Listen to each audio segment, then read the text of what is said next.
നിങ്ങളിത് മനസ്സിലാക്കി. അപ്പം നമ്മൾക്ക് ചേഞ്ച് വരണം, ഇല്ലെങ്കിൽ കുട്ടികൾ നാശാവും.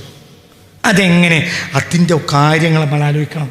എല്ലാ കാര്യം ഉദാഹരണം പറഞ്ഞു, കല്യാണത്തോട് അനുബന്ധിച്ച തോന്നിയാസങ്ങൾ അല്ലേ നമ്മൾ നാടുകൾ നടക്കണില്ലേ? ഉണ്ടോ? അല്ലേ? ഉണ്ട്. ഒരു മുസ്ലിമിന് അത് സഹിക്കാൻ കഴിയും. ആ രൂപത്തിൽ ആഭാസങ്ങളാണ് നടന്നുകൊണ്ടിരിക്കുന്നത്. പക്ഷേ ഇത് ആഭാസം എന്ന് പറയാനല്ലാതെ ഇതിനെന്താ നമ്മൾ പരിഹാരം ചെയ്ത്? ഒരു പരിഹാരം ചെയ്യാതെ കല്യാണം കഴിഞ്ഞിട്ട് പിറ്റേന്ന് വയറെന്ന് പറയലാണോ പരിഹാരം? വയറിലല്ലെങ്കിൽ എന്തിനാ പരിഹാരം? പാട്ടപ്പിരിവിനല്ലാതെ. വയറിൽ എന്തിന് പരിഹാരം? പാട്ടപ്പിരിവിന് പരിഹാരം അല്ലാണ്ട്. ഈ ജാതി ഒരു വാബു ഹബീബ നബി പറഞ്ഞിട്ടില്ല കാന ഖലീലുൽ കലാം. പിന്നെ പ്രാക്ടിക്കലാണ്. അതുകൊണ്ട് ആ ഉമ്മത്ത് കണ്ട് അടിച്ചട് കയറി. വയറിലില്ല ഒരു കാര്യം റസൂലുള്ള വയറിലിട്ടാ. മനസ്സിലായില്ലേ? കുളിയും തേമവും മദീന പള്ളിന്റെ മുന്നിൽ നോട്ടീസ് ബോർഡ്. അങ്ങനത്തെ ഒരു ക്ലാസ് റസൂലുള്ള എടുത്തിട്ടുണ്ടോ? പറയും മനുഷ്യന്മാരെ. ഇല്ല. യാത്രേൻ്റെ ഇടയിൽ വെള്ളം കിട്ടിയില്ല, അപ്പം തേമം ചെയ്താലും ഇനി തേമത്തിനെ പറ്റി ഫത്തുൽ ഓതണ്ട ആദ്യം ഒരുക്കില്ല. എന്തുകൊണ്ട്? ഒരു നബിൻ്റെ തേമം കണ്ടതാണ്. ഓലെ കണ്ടിട്ടാണ് ഇമാമിങ്ങൾ എഴുതി വെച്ച്. ഇവർ കിതാബ് ഓതിയതല്ല. ഇവർ കിതാബ് ഓതിയിട്ടില്ല, കിതാബ് എഴുതിയിട്ടില്ല. ഇവരെ കണ്ട് പിന്നുള്ളവർ എഴുതിയതാണ്. ഇവരോ അറിഞ്ഞോരാ. അപ്പൊ നമ്മളെ സംബന്ധിച്ചിടത്തോളം നമുക്ക് എന്ത് ചെയ്യണം? പ്രാക്ടിക്കലായി. ഉദാഹരണം പറയാം, 1980കളിൽ എന്താ പറയാ, ക്രിസ്ത്യൻ മാനേജ്മെന്റുകൾ, ക്രിസ്ത്യൻ ഇടവകകളൊക്കെ എന്ത് ചെയ്തിരുന്നു? വിവാഹത്തോടനുബന്ധിച്ച് ഇന്നതാവാം, ഇന്നതാകാൻ പാടില്ല, വിവാഹശേഷമുള്ള ജീവിതത്തിന്റെ നിയമങ്ങൾ ഇന്നതാണ്, ദൈവവിശ്വാസത്തിന്റെ കാര്യത്തിൽ ഇന്ന ബോധമുള്ളവർക്ക് മാത്രമേ, ക്രിസ്ത്യൻ തിയോളജിയിൽ ഇന്ന വിഷയങ്ങൾ പഠിച്ചവർക്ക് മാത്രമേ ചർച്ച് ഇടവക വിവാഹം നടത്തി കൊടുക്കൂ എന്ന നിബന്ധന വെച്ചിരുന്നു. അന്ന് നമുക്കത് ആവശ്യം ഉണ്ടായിരുന്നില്ല, ഇന്ന് നമുക്ക് ആവശ്യമുണ്ട്. അതായത് ക്രിസ്ത്യൻ ദൈവവിശ്വാസത്തിൽ ഇന്ന ദൈവവിശ്വാസമുള്ള ആളുകൾക്ക് മാത്രമേ ഇടവകയിൽ വിവാഹം നടത്തി കൊടുക്കുള്ളൂ. അതന്ന് പറയേണ്ട ആവശ്യം നമുക്കില്ല. എന്തുകൊണ്ട്? നമ്മളിലെ സാർവത്രികമായ ദൈവവിശ്വാസം, പടച്ചോന വിശ്വാസം ഇന്നോ 15 വയസ്സാകുമ്പോഴത്തേക്ക് കുട്ടിയുടെ മദ്രസ കഴിഞ്ഞു. 10ാം ക്ലാസ് പഠിച്ചാൽ തന്നെ ആണോ അല്ലേ? പിന്നെ ഈ കുട്ടി വിവാഹിതനാവുന്നത് പിന്നെയും 5, 8, 10 കഴിഞ്ഞിട്ടാണ്. പ്രാക്ടിക്കലായ ഒരു കാര്യം ഇവർക്കിടയിലില്ലെങ്കിൽ ഏറ്റവും ചുരുങ്ങിയത് വിവാഹത്തിന് മുമ്പ് ഉദാഹരണം പറയാം, ഒരു ഏജിലുള്ള കുട്ടികളെ ഇപ്പൊ യൂറോപ്പ് മുഴുവനും ചേഞ്ച് ആയത് 16ന്റെയും 30ന്റെയും ഇടയിലുള്ള യുവാക്കൾ 1-2 മഹായുദ്ധങ്ങളിൽ നിന്ന് യൂറോപ്യൻ രാജ്യങ്ങളിൽ നിന്ന് പോന്നു. എന്നിട്ട് വിവിധ രാജ്യക്കാർ മിങ്കിളായി. പിന്നെ തിരിച്ചു വന്നപ്പോൾ മറ്റു നാട്ടുകളിലെ അനാവശ്യങ്ങൾ ആ രാജ്യങ്ങളിൽ പ്രചരിപ്പിക്കപ്പെട്ടു. 16ന്റെയും 30ന്റെയും ഇടയിലുള്ള യൂത്ത് 1-2 മഹായുദ്ധങ്ങൾക്ക് വേണ്ടി പുറത്തു വന്നു. അവർ മറ്റു പല രാജ്യങ്ങളുമായി ഇവരെ തോന്നിയാസം അങ്ങോട്ട് കൊടുത്തു, അവരെ തോന്നിയാസം അവർ ഇങ്ങോട്ട് അഡാപ്റ്റ് ചെയ്തു. അത് മൊത്തം വലിയ അരക്ഷിതാവസ്ഥ യൂറോപ്പിലുണ്ടാക്കി. ഈ അവസ്ഥയിൽ അപ്പം നമ്മളുള്ളത് എന്ത്? യുദ്ധമല്ല. നമ്മളെ നാട്ടിൽ എത്ര കുട്ടികൾ UK പഠിക്കുന്നുണ്ട്? എന്താണ് UK? UK എന്നാൽ എന്താ? ലോകത്തെ എല്ലാ നിരീശ്വരവാദത്തിന്റെയും കേന്ദ്രം UK. ഡാർവിൻ എവിടുത്തെ? UK, London. എല്ലാ നിരീശ്വരവാദവും ജനിച്ചതും വളർന്നതും എവിടെയാ? UKയിൽ. അങ്ങോട്ടാണ്. നമ്മളെ കുട്ടികൾ ഗൾഫിലേക്ക് പോവുകയാണെങ്കിൽ നമുക്ക് എന്തൊക്കെയായാലും ഇസ്ലാമിയത്ത് പ്രതീക്ഷിക്കാം. വിശ്വാസത്തിൽ ചിലപ്പോൾ ചില വ്യത്യാസങ്ങളൊക്കെ ഉണ്ടാകും, എന്നാലും ആരെന്നെയാണ്? മുസ്ലിമാണല്ലോ. അതേസമയത്ത് UK പോയതോ? UK-യിൽ നിന്ന് ഈ കുട്ടിയിലേക്ക്, മനസ്സിലായില്ലേ? ഏതെങ്കിലും ഒരു അറബ് നാട്ടിലേക്ക് പോയിട്ട് ഒരു വഹാബിസത്തെ അഡാപ്റ്റ് ചെയ്തിട്ടാണ് ഈ കുട്ടി വരുന്നതെങ്കിലും ഈ കുട്ടി ആരാണ്? മുസ്ലിമാണല്ലോ. UK-യിലേക്ക് പോയാൽ തിരിച്ചു വരുന്നതോ എന്ത് അഡാപ്റ്റ് ചെയ്തിട്ടാണ് വരുന്നത്? തന്നെ നിരീശ്വരവാദം ആണോ അല്ലേ? ഇത് വളരുക. ഇനി ഇതിനേക്കാൾ കൂടും. എന്തുകൊണ്ട്? ഒരു യുദ്ധം കൂടെ സംഭവിച്ചാൽ ഈ ഗൾഫ് എക്കണോമി തകരും, ഖത്തർ എക്കണോമി തകരും എന്ന് കേരളത്തിൽ ഒരു 19 സ്ഥലത്തെങ്കിലും കഴിഞ്ഞ ഒരു 8 മാസം മുമ്പ് ഞാൻ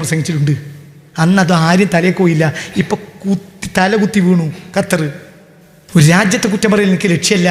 എക്കണോമിക് സിസ്റ്റം തകർന്നു പോകുന്ന സാഹചര്യം പല നിലക്കുണ്ടാവും. ഒരു യുദ്ധം വന്നാൽ ഗൾഫ് എക്കണോമി വീണ്ടും തകരും. അപ്പം സ്വാഭാവികമായും നമ്മളെ കുട്ടികൾ എങ്ങോട്ട് പോവും? കാനഡയിലേക്കും UK പോവും, മറ്റു രാജ്യങ്ങളിലേക്കും. അവിടങ്ങളിലെല്ലാം ഈ കുട്ടികളെ എതിരേൽക്കാൻ നിൽക്കുന്നത് എന്താണ് താനും? നിരീക്ഷണം. ഒരാൾ പോയാൽ അവൻ്റെ അഞ്ചം പോവും, അതിൻ്റെ അഞ്ചം പോവും. പിന്നെ ആ കുടുംബം മുഴുവനും എങ്ങോട്ട് പറിച്ച് നടപ്പെടും? പോയിന്റ് നമ്പർ 2, ഗൾഫിൽ പോയാൽ തിരിച്ചു വരും, കാനഡയിൽ പോയാൽ തിരിച്ചു വരില്ല. ആണോ? സത്യല്ലേ? ആ സൊസൈറ്റി ഒന്നടങ്കം അങ്ങോട്ട് പോകും. പട്ടിക്കാട് ജാമിഅ നൂരിയയുടെ ആദ്യ കാലഘട്ടങ്ങളിലെ ഒരു ബാച്ചിലുണ്ടായിരുന്ന വലിയ ഉസ്താദുമാരുടെ ഒരു ശിഷ്യൻ ഒരു അമേരിക്കൻ രാജ്യത്തേക്ക് തൊഴിലിന് പോയി, കാദിയാകാൻ.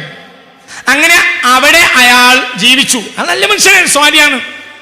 ഇവിടുന്ന് കല്യാണം കഴിച്ചു കൊണ്ടുപോയി, നല്ല കുടുംബമായിരുന്നു, അവിടെ അങ്ങനെ ജീവിച്ചു, മരിച്ചു. ഇയാൾ മരിച്ചതിന് ശേഷം ഇയാൾക്ക് പേരമക്കൾ ഉണ്ടായി. ഈ അടുത്ത കാലഘട്ടത്തിൽ ഈ രാജ്യത്ത് പോയ ഒരു ആലിം, ആ ആലിമിന് ആ രാജ്യക്കാർ വിസ കൊടുക്കാമെന്ന് പറഞ്ഞു.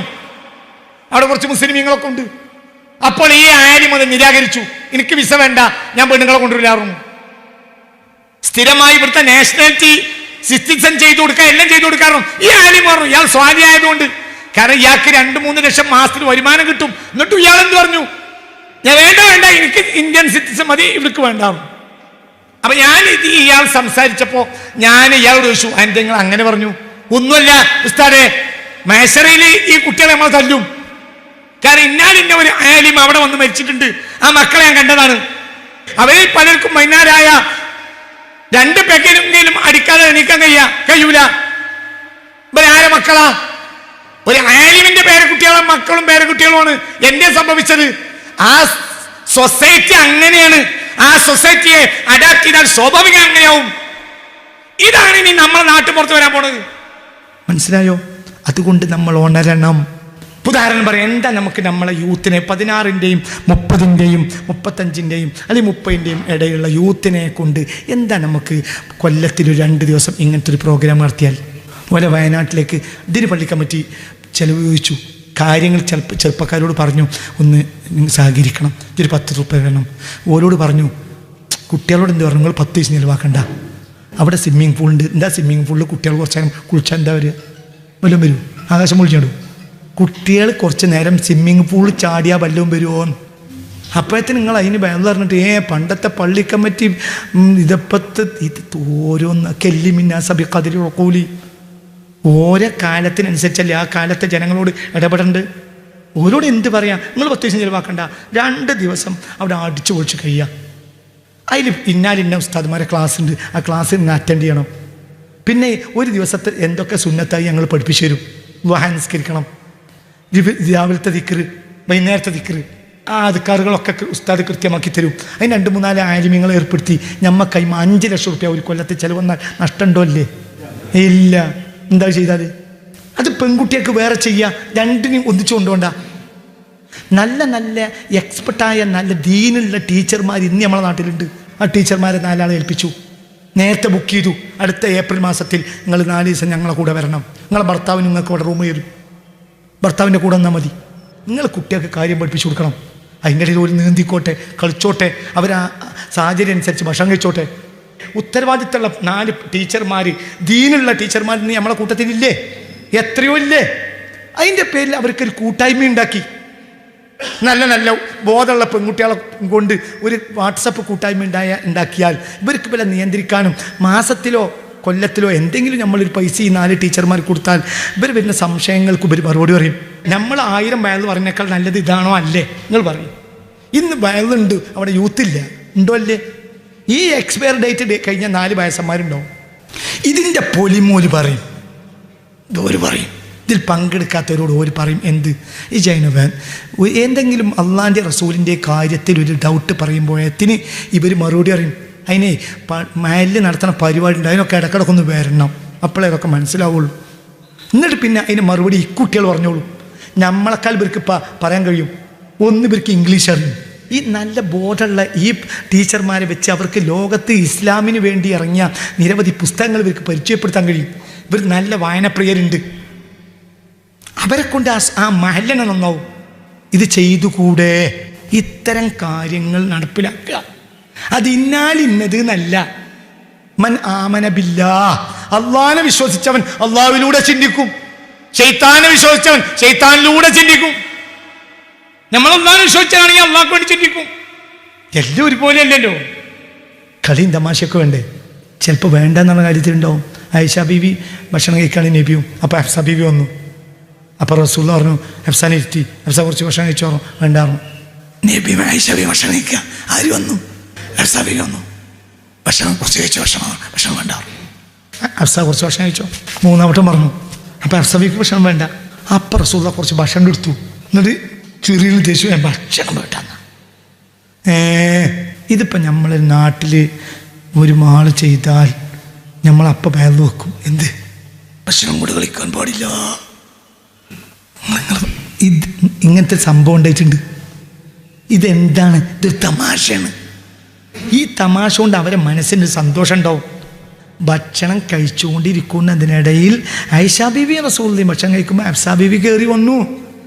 പുറത്ത് വന്ന് വാതിൽ മുട്ടി, കയറിക്കോറും. കയറിയപ്പോൾ ഹഫ്സയാണ്. ഭക്ഷണം വേണ്ടാറും. അപ്പോൾ ചെറിയ തേച്ച് കൊടുത്തു. എന്നിട്ട് മൂന്നാളും ചിരിച്ചു. ഹദീസിലൊരു അധ്യായം തന്നെ ഉണ്ട്, മിസാഹുൻ നബിയിൽ മുസ്തഫ, റസൂലുള്ളാഹിന്റെ തമാശകൾ. തമാശ ഇത് മനുഷ്യനാവശ്യമാണ്. ഇതൊക്കെ ഒരു സമൂഹത്തിന് ഗ്രോത്ത് ഉണ്ടാക്കും. ഓരോന്നിനും ഓരോന്നാണ്. അപ്പം ചെറുപ്പക്കാരോട് ഇടപെടേണ്ടത് ഒരു രീതിയിലാണ്. അതാ നിനക്ക് ഇടപെട്ടിട്ടില്ലെങ്കിൽ ഇത് ഭക്ഷണം കൊണ്ട് കളിക്കാം എന്നതിന് തെളിവുമല്ല. അതേ സമയത്ത് ഒരു ജോക്കാണത്, ഒരു തമാശ കാണിച്ചതാണ്. അതിലെ ഹഫ്സബീബിയാണ് ചിരിച്ചു, ഹഫ്സബീബിയും ചിരിച്ചു, ആരും ചിരിച്ചു. പിന്നെ ആ കുടുംബത്തിൽ വല്ല അഭിപ്രായക്കേടുണ്ടാവും. സ്വാഭാവികമായി ഇവർ ലറത്താണല്ലോ, ചക്കൊളത്തിയാളല്ലേ. നിങ്ങൾ എൻ്റെ കൂടെ അല്ലല്ലോ പഠിച്ചോനെ. ലറ എന്ന വാക്കിൻ്റെ അർത്ഥം ബുദ്ധിമുട്ടുന്ന. അതിന്നാണ് ചക്കൊളത്തി എന്ന വാക്കുണ്ടായത്. ഇതിന് അറബിയിൽ പറഞ്ഞ വാക്ക് അതാണ് ലറ. ലറത്ത് എന്ന വാക്ക് ലറയിൽ നിന്നുണ്ടായതാണ്. ചിലപ്പോൾ ഒരു ചക്കുമ്മൽ കുളത്തിലുണ്ടായി, ഒരു ചക്കുമ്മൽ രണ്ടാളെയും കുളത്തിയത് അതായിരിക്കും. ഒരു ചക്കുമ്മ രണ്ടാളെയും കൂടെ കുളത്തിയാൽ അതിപ്പോൾ ഇടങ്ങറുണ്ടാവുമല്ലോ. അതായിരിക്കാം ചക്കുളത്തി എന്ന വാക്കിന് അസില്. ചക്കുളത്തി അസുലുഹു, ചക്കുമ്മൽ കുളത്തൽ, അങ്ങനെ ആയിരിക്കാം. ഏതായാലും അറബി ഭാഷയിൽ അതിന് ലറത്ത് എന്ന് പറയാം. ബുദ്ധിമുട്ട്, ഒരാൾക്ക് മറ്റേ ബുദ്ധിമുട്ടാണ്. ഇവിടെ രണ്ടാളും കൂടി ഒന്ന് ചിരിച്ചാ നബിക്കുന്ന സന്തോഷമായി. അതിന് വേണ്ടി ഒരു ജോക്ക് ഉപയോഗിച്ചു. ഇതൊക്കെ ഒരു ഹിക്മത്താണ്. ഇനി രണ്ടാഴ്ചയെങ്കിലും തമ്മിലൊരു പ്രയാസമില്ലാതിരിക്കാൻ അത് മതിയാവും. ചില ജോക്കുകൾ. സൈനബ് ബീവിയുടെ വീട്ടിൽ നിന്ന് തേനും കുടിച്ചു വന്ന റസൂലുള്ളാഹ്. അപ്പോൾ ആയിഷ ബീവി പറഞ്ഞു, ആയിഷ ബീവി രണ്ടടി ബാക്കിലേക്ക് നിന്നു. എൻ്റെ ആയിഷ കുറിച്ചു റസൂലല്ലാഹ്, ചിലപ്പോൾ ഇത് മഗാഫിർ ചെടിയുടെ തേനാകാനും സാധ്യതയില്ലേ? എന്ത് എന്നെ മണക്കണുണ്ടോ? ഉണ്ട്. നല്ലാവുന്നു. ഇനി ഞാൻ ആ സൈനബാന്റെ തേനിലേക്ക് പോകില്ല. അപ്പോഴാണ് സൂറത്തു തഹ്രീം പറഞ്ഞത്, അള്ളാഹ് ഹലാലാക്കി നിങ്ങളെ ഹറാമാക്കണം നബിയെ ഈ പെണ്ണുങ്ങൾക്ക് വേണ്ടി. അങ്ങനെ നടന്നിട്ടുണ്ട്.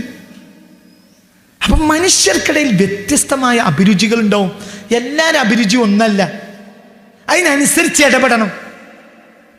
ഹബീബായ നബി സുകന്യാടെ കിടക്കുമ്പോഴാണ് മദീനയിൽ കളിക്കാർ വന്നത്. അയോധനാഭ്യാസം കാണിക്കുന്നവർ ആയിഷ ബീവിക്ക് കാണാൻ ഇഷ്ടമുണ്ടാവും. റസൂൽ കാണിച്ചു കൊടുത്തു. ഇത് സിനിമക്കൊന്നും തെളിവല്ല. പക്ഷെ അതേ സമയത്ത് ഭാര്യയെ സന്തോഷിപ്പിക്കാൻ വേണ്ടി ഹലാലായ കാര്യങ്ങൾ ഭർത്താവ് ചെയ്യണം. ദിക്ർ മാത്രം പറഞ്ഞു കൊടുത്താൽ പോരാ. ഒരു ഉമ്മത്തിനനുസരിച്ച് ആ ഉമ്മത്തിൽ ഇടപെട്ടിട്ടില്ലെങ്കിൽ ഈ ജനറേഷൻ ഗ്യാപ്പ് എന്ന് പറഞ്ഞ സംഭവം വളരെ വലിയ പ്രശ്നമാണ്. അവരെ കാലവും നമ്മളെ കാലവും ഒന്നല്ല. അവർ മനസ്സിലാക്കിയവരും നമ്മൾ മനസ്സിലാക്കിയവരും ഒന്നല്ല. അവർ രീതിയും നമ്മളെ രീതിയും ഒന്നല്ല. അവർ വായിച്ച കഥയും നമ്മൾ വായിച്ച കഥയും ഒന്നല്ല. ഈ കൂട്ടത്തിൽ ആരെങ്കിലും ഒരു പണ്ടൊരു സിനിമ ഒരു കണ്ടിരുന്നെങ്കിൽ ആ സിനിമയല്ല ഇന്നത്തെ സിനിമ. അന്നത്തെ സിനിമ ഇനി എന്താണെങ്കിലും സിനിമ തെറ്റല്ലേ? തെറ്റാണ്. നല്ലൊരു കുടുംബകഥയാണ്. ഇപ്പോൾ നോക്കൂ നിങ്ങൾ, ഇപ്പോൾ ഈ കഴിഞ്ഞ കൊല്ലം 2023 ലോകത്തെ ഏറ്റവും വലിയ കളക്ഷൻ നേടിയ സിനിമ ജെയിംസ് കാമറൂണിന്റെ അവതാറാണ്. അത് ദുനിയാവിൽ നടക്കുന്ന കഥ തന്നെയല്ല, ഏതോ ലോകത്ത് നടക്കുന്ന കഥയാണ്. അതാണ് നമ്മളെ കുട്ടികൾ കണ്ട്. നിങ്ങൾ കണ്ടിട്ടില്ല, ഞാനും കണ്ടിട്ടില്ല. ഖാസിം ഉസ്താദ് കണ്ടു എന്നാന്ന് വിചാരിക്കണ്ട. 2023 ലോകത്ത് നടന്ന പ്രധാനപ്പെട്ട സിനിമകൾ ഏത്, അതിന്റെ ചരിത്രം ഏത്, അതിന്റെ തിരക്കഥ ആരാണ് എഴുതി, ആക്ടർ ആരാ എഴുതി നിങ്ങൾ ചോദിച്ചാൽ മണിമണിയായും പറയും. എന്റെ ഞാനൊരു പ്രബോധകനാണ്, എനിക്കത് പഠിച്ചിരിക്കണം. ഈ ചേഞ്ചിൽ ഇന്ത്യ രാജ്യത്ത് ഏറ്റവും വലിയ ചേഞ്ച് വന്നത് മലപ്പുറത്തും പരിസരത്തുമാണ്. ഇപ്പൊ കഴിഞ്ഞ വർഷം പുറത്തിറങ്ങിയ സിനിമകളിലെ ഏറ്റവും പ്രധാനപ്പെട്ട കളക്ഷൻ നേടിയ സിനിമ മലപ്പുറത്തെ സിനിമയാണ്. ആരാ ഈ സിനിമയുടെ പിന്നിൽ പ്രവർത്തിച്ചത്? ഒരു മുസ്ലിം സംഘടന. നിങ്ങൾ ചിന്തിക്കണം, സൊസൈറ്റിക്ക് വന്ന നമ്മളെ ജനത്തിന് വന്നുകൊണ്ടിരിക്കുന്ന ചേഞ്ചിനെ ഗൗരവമായി നമ്മൾ മനസ്സിലാക്കണം. അപ്പൊ നമ്മൾ എന്ത് ചെയ്യാം? ഹറാമിലേക്ക് ഒന്നും പോണ്ട. അതേ സമയത്ത് ഹബീബായ നബി പറഞ്ഞിട്ടുണ്ട്, ഇന്ന് ഉമർ ഇബ്നുൽ ഖത്താബ് റളിയല്ലാഹു അൻഹു പറയാം, അള്ളാഹു 10 കാര്യം ഹലാലാക്കിയാൽ ഞങ്ങൾ 1 എടുക്കും, 9 എടുക്കൂല. അള്ളാഹു 10 കാര്യം ഹലാലാക്കിയാൽ ഞങ്ങൾ 1 എടുക്കും. എന്തേ? അടുത്തേക്ക് പോയാൽ പിന്നെ അതിൻ്റെ അടുത്തേക്ക് പോയിട്ട് ഹറാമ് ചാടുമെന്ന് പേടിച്ചിട്ട്. ഹബീബായ നബി ഞങ്ങളോട് പറഞ്ഞിട്ടുണ്ട്, ഇനി ഒരു കാലം വരും, അക്കാലത്ത് അവർ 10 ഹലാലെടുത്താലും കുഴപ്പമുണ്ടാവില്ല. അവർ 10 കാര്യം ഹലാലാക്കിയാൽ 1 എടുക്കും. എന്തുകൊണ്ട്? അടുത്ത ഹലാൽ തന്നെ എടുക്കൂല. കഞ്ഞിയുണ്ട്, ചായയുണ്ട്, ചോറും ഉണ്ട്, എല്ലാം ഉണ്ട്. അപ്പോഴൊരു കഞ്ഞി മാത്രം കുടിച്ച് ഓല് പിരിയും. ഇനിയൊരു കാലം വരും, അന്ന് 10ൽ 10 ഹലാലെടുത്താലും പ്രശ്നം ഉണ്ടാവില്ല. അടുത്തേക്ക് പോകാതി. എന്തുകൊണ്ട്? ഹറാമിലേക്ക് ചാടാതിരിക്കണമെങ്കിൽ ഈ 10 ഹലാൽ എടുപ്പിക്കേണ്ടി വരും. അങ്ങനത്തെ ഒരു കാലഘട്ടമാണ് ഇവിടെ വന്നുപോയത്. അപ്പൊ നമ്മൾ ഈ യൂത്തിനെ പരിഗണിക്കണം. അതിനെന്ത് വേണം? അവരെ കൂടെ നമ്മൾ നടത്തണം. ഏറ്റവും ചുരുങ്ങിയത് പള്ളിക്കമ്മിറ്റിയുടെ ഉള്ളിലല്ലെങ്കിലും എന്തുകൊണ്ട് പള്ളിക്കമ്മിറ്റിക്ക് യുവാക്കളെ കൂട്ടി ഒരു സബ് കമ്മിറ്റി ഉണ്ടാക്കിക്കൂടാ? ഇത്തരം കാര്യങ്ങൾക്കൊക്കെ വേണ്ടി ഒരു സബ് കമ്മിറ്റി. ഏറ്റവും കൂടുതൽ ചെറുപ്പക്കാർക്ക് സ്വാധീനമുള്ള യുവാക്കളെ തിരഞ്ഞെടുക്കുക. ആ യുവാക്കളെ നമ്മളെ കൂടെ നടത്തുക. എന്നിട്ട് നമുക്ക് പറയാനുള്ളത് ഇവരോട് പറയാം. ഇപ്പൊ ഉദാഹരണം പറയാ, ഞാൻ കുട്ടികളെ നിങ്ങൾ കല്യാണത്തിന് നാശാക്കരുതിട്ടാ എന്ന് പറയലും, ഒരു സയ്യിദ് ഞാൻ കണ്ണൂര് ഒരു നിക്കാഹ് നടക്കുക. നിക്കാഹ് നടക്കുന്നതിന് മുമ്പ് കാരണവർ എണീറ്റ് പറഞ്ഞു, ഇവിടെ പടക്കം പൊട്ടിക്കലോ ഒന്നും ഉണ്ടാകരുത്. പള്ളിക്കത്തെ കാരണവർ എണീറ്റ് പറഞ്ഞു. നിക്കാഹ് കഴിഞ്ഞു, ഫാത്തിഹ വിളിച്ചിട്ടുള്ളൂ, പടപടപടപടപടോ. ഒരു സംഘം ആലിമീങ്ങൾ, ഈ പാവപ്പെട്ടവൻ അപ്പുറത്ത് സയ്യിദ് ഇരിക്കുമ്പോൾ നിക്കാഹിൻ്റെ ദ്വാ കേൾക്കാതെയായി. എന്ത് പൊട്ടിയിട്ട്? പള്ളിക്കത്തെ വലിയ കാരണവർ പറഞ്ഞിട്ട് ഒരു കേട്ടില്ല. അതേ സമയത്ത് ഓരോ കൂട്ടത്തിൽ ഒരാൾ പറയാണ്, ഓരോ നെടിയോനുണ്ടാവുമല്ലോ, ഉണ്ടാവുമല്ലേ, എന്തേ ആ നെടിയോനെ അങ്ങോട്ട് ഈഞ്ചിയാൽ ഓനെ നമ്മളെ കൂട്ടത്തിൽ കൂട്ടുക. ഓൻ പറഞ്ഞേടാ, അവിടെ മൂല്യന്മാരും മറ്റൊരൊക്കെ ഉണ്ടാവും, അന്യസമുദായക്കാരുണ്ടാവും, നമ്മൾ ഉസ്താദ്മാരെ ഓരോ മാനം കെടുത്തലാവും. അതുകൊണ്ട് ഇപ്രാവശ്യം നമുക്ക് ഇതിന് വേണ്ട, നമ്മൾ പന്ത് കഴിഞ്ഞിട്ട് പടക്കം പൊട്ടിക്കുക, നിക്കാതിന് പടക്കം പൊട്ടിക്കണ്ടെന്ന് ഓൻ പറഞ്ഞാലോ? കേൾക്കാതെ എന്നാ വേണ്ട, എന്താ അങ്ങനെ ചെയ്താൽ? ചെറുപ്പക്കാർ പറഞ്ഞാൽ കേൾക്കും, നമ്മൾ പറഞ്ഞാൽ കേൾക്കൂല. യൂത്ത് അതിലേക്ക് ചേഞ്ചായി പോയി. ഞാൻ പറയുന്ന ഒരു 2 അംഗ കമ്മിറ്റി ഉണ്ടാക്കുക, വേറൊരു ബോഡി ഉണ്ടാക്കുക. ആ ബോഡിയിൽ ഇവർക്കൊക്കെ സ്വാതന്ത്ര്യം കൊടുക്കുക. അതിൽപ്പെട്ട ഏതെങ്കിലും പ്രധാനപ്പെട്ട നെടിയനായ 2 ആളോട് പള്ളി കമ്മിറ്റിക്ക് ഒരു ആക്സസ് കൊടുക്കുക. അപ്പം ഇതൊക്കെ ഓനെയും കൂട്ടി തീരുമാനം എടുക്കുക. അവരോട്ടുള്ള നല്ല ബന്ധം നമുക്ക് നിലനിർത്താൻ കഴിഞ്ഞാൽ ഒരു കാലം വരെ ഉന്തിത്തള്ളിപ്പോവും. എന്താണ് അങ്ങനെ ചെയ്താൽ?